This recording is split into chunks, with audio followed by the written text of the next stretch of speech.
ఒకటి రెండు మూడు నాలుగుకు అర్థమేమిటో చెప్పనా? చెప్పుకో, త్వరగా చెప్పుకో. ఒకటంటే ఒకటిగా అడుగేద్దాం, రెండంటే రెండు గుండెలను ముడిపెడదాం, మూడంటే మూడు ముళ్ళేసి ఆ తర్వాత నాలుగు కాలాల పాటు కలిసుందా.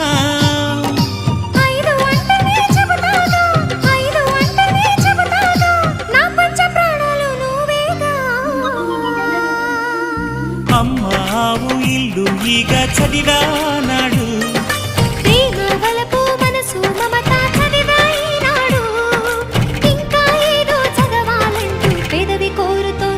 భలేగా కొత్త చదువు చదువు, ఇలా నా ముద్దు కవిత చదువు, చెలి మురిపాల కథలు చదువు.